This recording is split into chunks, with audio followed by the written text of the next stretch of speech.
안녕하세요. 도라지 탐정입니다. 2000년 4월 아이치현 세토시의 야산에서 타고 남은 시신의 일부가 발견되었습니다. 피해자는 한 남성의 아내이자 처제로 아무런 영문도 모른 채 끌려와 살아있는 상태에서 몸에 불이 붙어 사망했습니다. 극악무도한 이번 범행. 사법부는 주범 2명에 대해서 2009년 사형을 집행합니다. 도대체 무슨 일이 있었던 것인지 도라지 탐정이 조사해보았습니다. 이번 사건의 주범 중 한 명, 카무라 유키나리는 사건으로부터 5년 전 트럭 운전수로 일을 하고 있었습니다.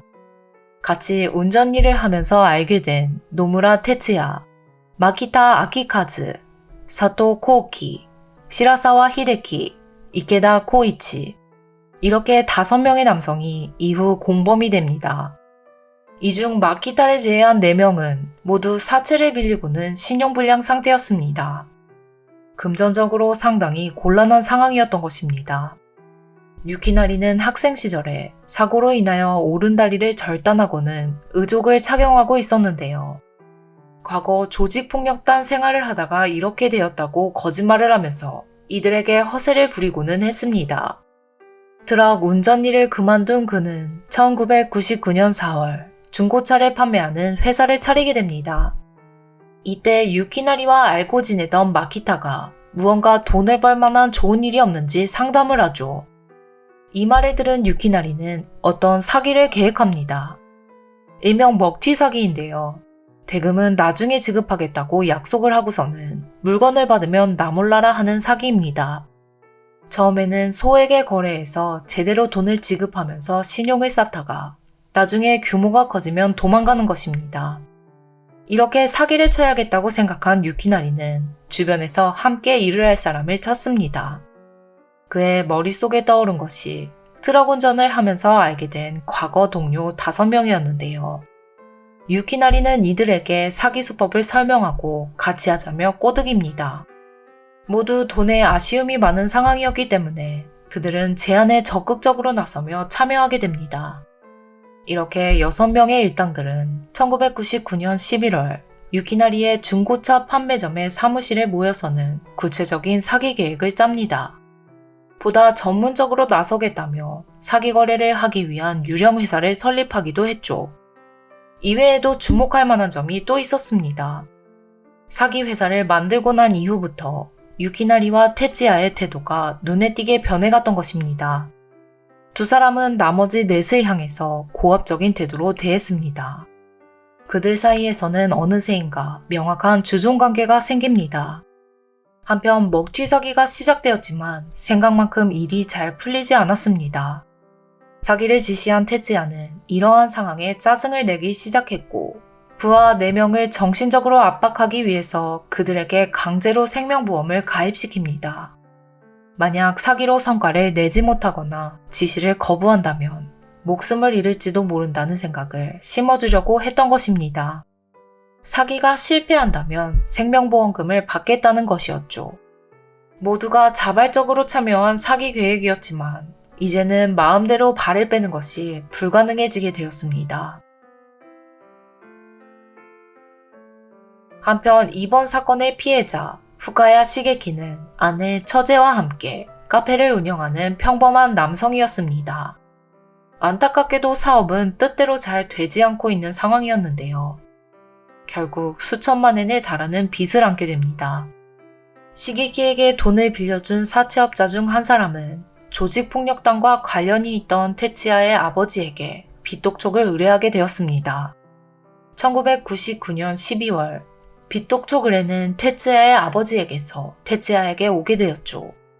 당시 그는 계획했던 먹튀 사기가 제대로 풀리지 않고 있는 상황이었기 때문에 부하들과 함께 이 빚독촉 의뢰를 받기로 합니다. 이후 일당 6은 인원을 나누어 시계기를 미행하는 등 여러 정보를 모으기 시작했습니다. 또한 시게키에게 직접 전화를 걸어서 채무와 관련된 이야기를 하자며 약속을 잡아둡니다. 약속 당일 시게키를 앞에 둔 유키나리와 테츠야는 빚을 갚으라며 압박을 가했습니다. 하지만 그리 간단한 일이 아니었습니다. 그가 요구받은 조건대로는 빚을 갚을 수 없다며 거절했던 것인데요. 두 사람의 기세에 눌리지도 않고 자신의 입장을 밝혔습니다. 시게키의 이러한 태도에 유키나리와 테츠야는 크게 격분했고 결국 그날은 1엔도 돌려받지 못하고 빈손으로 사무실에 돌아옵니다. 다음 날에도 화가 풀리지 않았던 유키나리는 부하 4명에게 다음과 같은 이야기를 했습니다. 저런 놈은 예전에도 빚 받으러 다닐 때 해치운 적이 있다.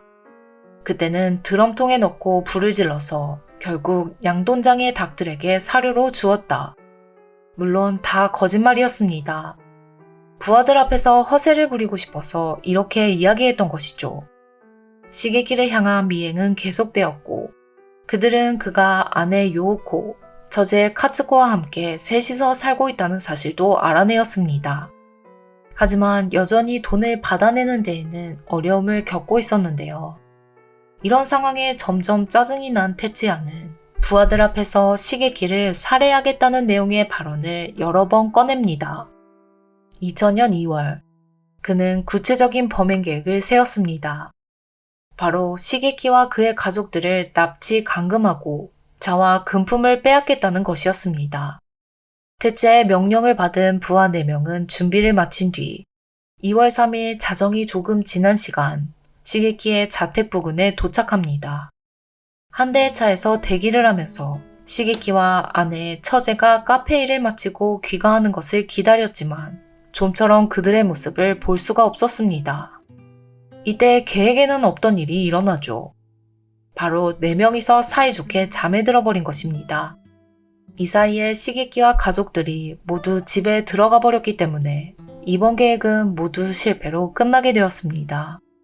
때마침 원래 그들이 하려고 하던 먹튀사기가 잘 풀리고 있었기 때문에 유키나리와 테츠야, 부하 4명은 점점 시게키라는 인물의 존재를 잊어갑니다. 테츠야의 아버지는 빚은 다 받아내었냐며 크게 화를 내며 전화를 해왔고 진전이 없는 것을 질책했는데요. 테츠야는 시게키로 인하여 자신의 체면이 구겨졌다고 생각합니다. 재차 복수를 꾀하며 범행을 계획하기 시작했죠. 이번에는 지난번과 조금 다른 부분이 있었습니다.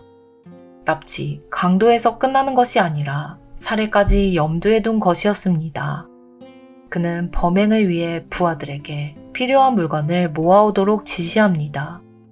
이 중에는 전기톱, 절구, 우비, 운동화, 고무장갑, 드럼통, 가솔린 혼합류 등이 있었습니다.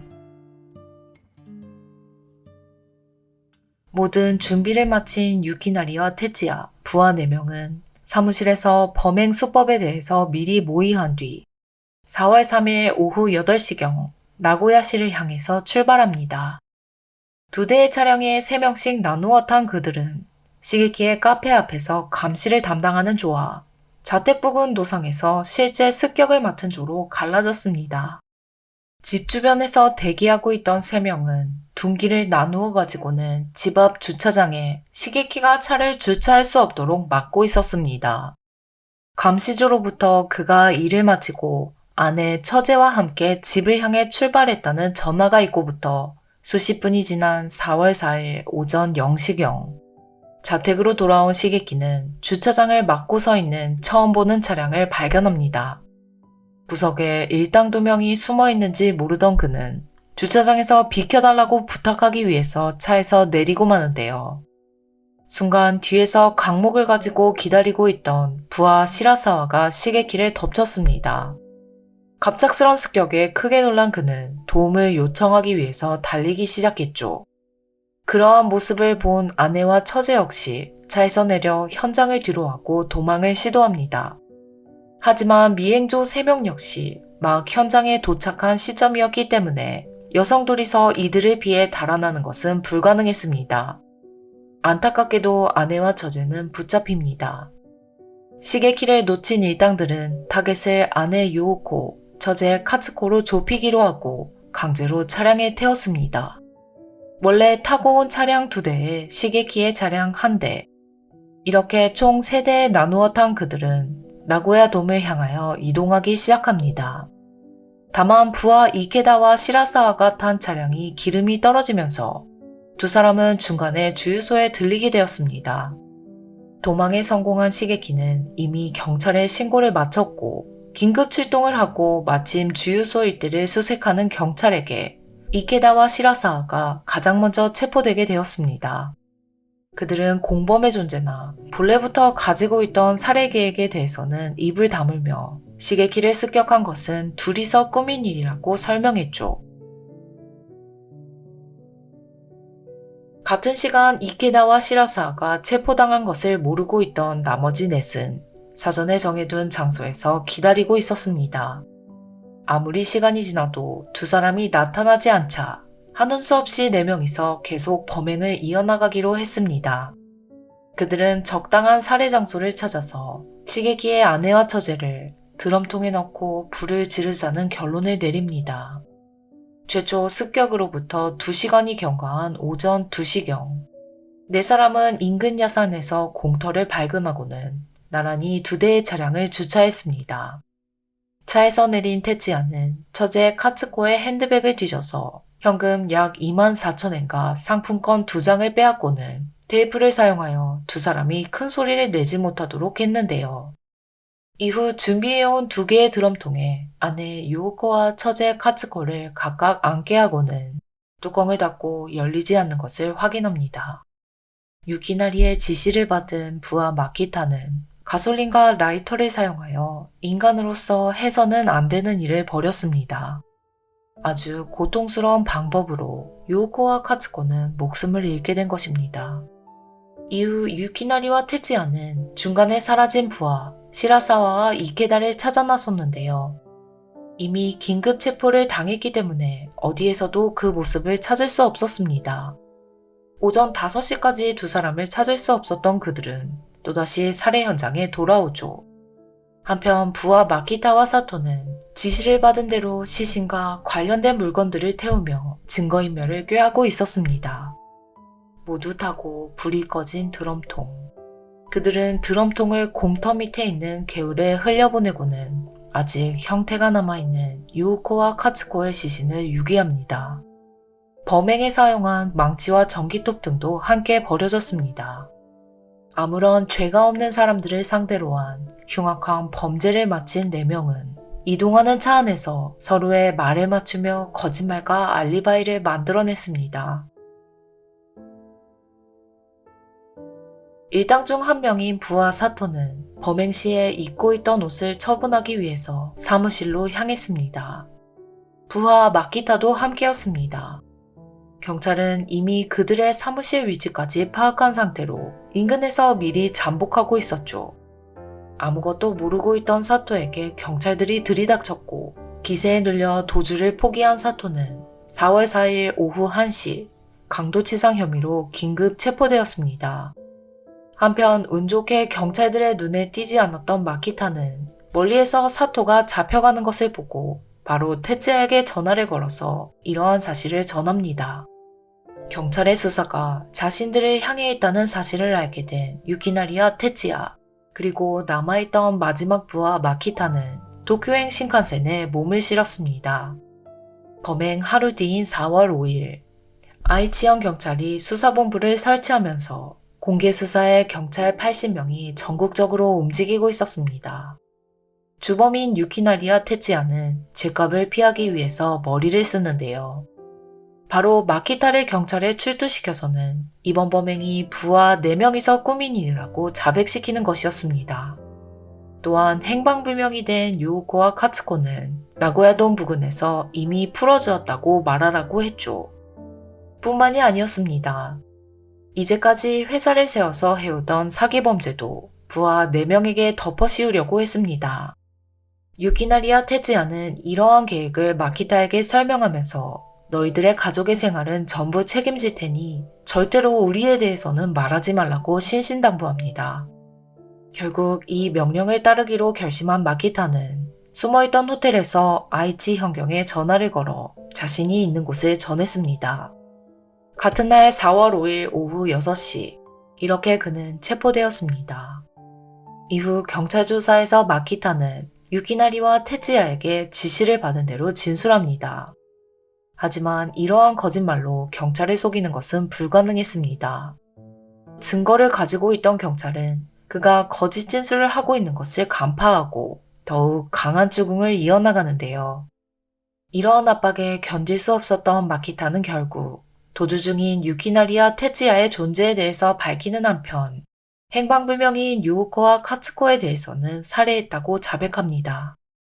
수사본부에서는 4월 6일 유키나리와 테츠야를 지명수배하고 그 즉시 살해 현장 부근을 특정하여 조사를 시작했죠. 결국 야산에서 시신의 일부와 유류품을 찾아내는 데에 성공했습니다. 계속하여 도주 중이던 유키나리와 테츠야는 자신들이 지명수배된 사실을 알고는 더 이상은 빠져나갈 수 없다고 생각합니다. 두 사람은 아이치현 치쿠사서에 자진 출두하여 자신들은 이번 범행과는 관련이 없다고 주장하기에 이릅니다. 4월 10일, 이렇게 이번 범행과 관련된 6명 전원이 체포되었습니다. 사건으로부터 20일이 지난 4월 24일, 나고야 지방검찰청은 종범인 부하 4명을 강도치상 용의로 기소합니다. 유일하게 용의를 부인하고 있던 유키나리 역시 얼마 지나지 않아 태도를 바꾸고는 용의를 인정하면서 6명 모두가 자신들의 죄를 자백했습니다. 검찰은 5월 1일 주범 유키나리와 테츠야를 강도치상 용의로 기소, 5월 22일에는 피의자 전원에게 강도살인 및 사체훼손죄로 추가 기소합니다. 첫 공판은 나고야 지방재판소에서 7월 18일에 열리게 되었는데요. 결국 그로부터 1년 반 정도가 지난 2002년 2월 판결 공판이 있었습니다. 주유소 부근에서 잡혔던 시라사와와 이케다에게는 징역 12년, 살인 현장에 있었던 마키타와 사토에게는 무기징역이 내려집니다. 주범 유키나리와 테츠야에 관한 판결 공판에서 두 사람에게 선고된 것은 사형. 판결에 불복한 6명은 모두 항소를 했지만 나고야 고등재판소에서는 1심 판결을 지지하며 6명의 항소를 기각합니다. 이렇게 2심 판결이 나왔는데도 이케다를 제외한 5명은 납득하지 못하겠다며 최고재판소에 상고하죠. 세간의 이목이 주목된 이번 사건에서 이들의 상고 역시 전부 기각되면서 피고인 전원에 대한 판결이 확정되었습니다. 당시 사형 판결을 받으면 형의 집행까지는 평균 4년 정도가 걸렸습니다. 2006년 3심에서 사형이 확정된 유키나리와 테츠야는 최종 판결로부터 2년 반 뒤인 2009년 1월 29일 나고야 구치소에서 형장의 이슬로 사라집니다.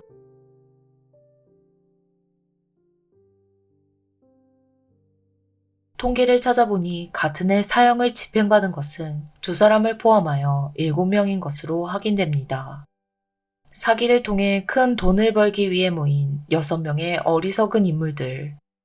그들의 폭주는 도를 넘어서 아무런 관련도 없는 여성 2명을 고통스러운 방법으로 목숨을 빼앗았습니다.